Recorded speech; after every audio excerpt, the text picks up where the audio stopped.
guys, welcome back. Today I have a interesting story.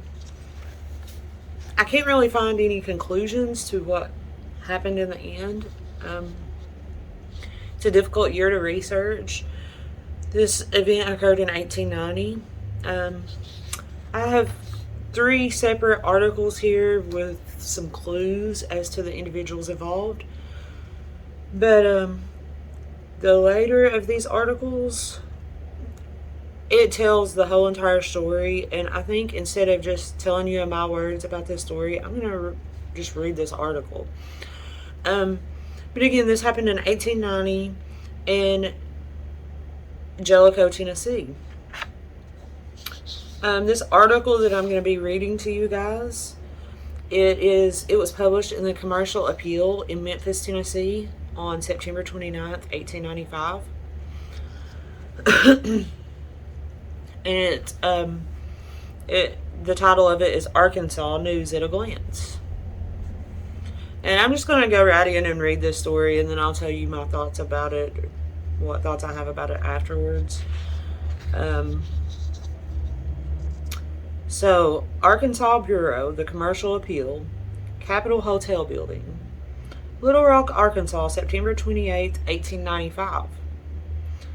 The arrest, a few days since, at Harrison, Boone County, of a prominent citizen on requisition from the governor of Tennessee and subsequent escape from the officers in transit through the state, develops a story in which Hugo revealed. O.F. Anderson lived years ago in Campbell County, Tennessee, and there was a devotion of far more ardor than discretion sprang up between him and Mary J. Gilpin. The same old story of a woman's devotions and a man's purity was the result, and the following is a story as gleaned from the officers who arrested Anderson and alleged in the papers of requisition and the governor's warrant of arrest. In the spring of 1890, Miss Gilpin discovered her delicate condition and insisted that Anderson make the best possible amends by immediate marriage. He continued to postpone the ceremony, and when Miss Gilpin could no longer go out, he became exceedingly attentive to another maiden of the neighborhood. In vain were the tears of the wrong girl, and in vain her sorrows, for they seemed to only make him more assiduous to his attentions to her rival. Hell hath no fury like a woman scorned, and Anderson soon realized it. So far, Miss Gilpin had been able to conceal her shame, but the time was near at hand, and the world must know it, and she, through love and faith, became an outcast, scorned by many, worse than she, but privately so. Anderson refused to visit her, and all of her deep love turned to bitter hate. She followed him and her rival to a crowded church and openly announced her shame and his crime. He finally succeeded in stopping the scene by taking her home. The indictment of the next Campbell County grand jury alleges that on the night of June 10, 1890, Mary J. Gilpin came to her death from numerous wounds received from a pistol fired by O.F. Anderson, which inflicted wounds of 3 inches wide and 8 inches deep. Anderson fled the country, and no trace of him was found.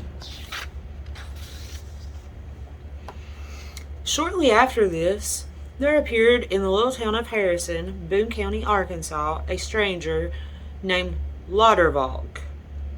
Harrison is in the northern portion of the state, in the bosom of the Ozark Mountains and miles from the nearest railway. It is an ideal place to begin a new existence. Laudervalk was of good demeanor, quiet, and well-behaved. He opened a jewelry store and prospered. Ere long, he married, and subsequent years reared a family marked for the strong devotion existing between all the members, and built up a reputation for honesty and integrity that was inviolable. All was well until 6 weeks since, when a preacher who had lived in East Tennessee discovered in Laudervalk the fugitive Anderson. He communicated with officers in Campbell County, and they, securing a requisition from Governor Turney, came here on the 7th, procured a governor's warrant for the arrest of Anderson. This they accomplished a few days later. In referring to his arrest, the Harrison Banner laminated it deeply, speaking in the highest terms of his standing in the county and hoping the whole affair was a case of mistaken identity. Anderson professed a willingness to return to Tennessee without papers and started in custody of the officers. The last issue of the Dardanelle Post states that on his way back to Tennessee, Laudervalk, charged with murder, escaped from the officers. Thus closes the second chapter of the romantic and sad story. That is the latest story that I can find on this incident. One of the other articles that I found did state that Anderson was from Jellicoe and that he was a druggist in Jellicoe. I'm going to continue to do research and see if I can find any more information on this family. And if I do, either of these families, and if I do, I will do a follow-up video on this story. But I just thought I would share this with you guys today. And the other articles that I'm fixing to show, one is from the Knoxville Journal, June 3rd, 1890. And one is from the Morristown Daily Gazette, May 21st, 1890.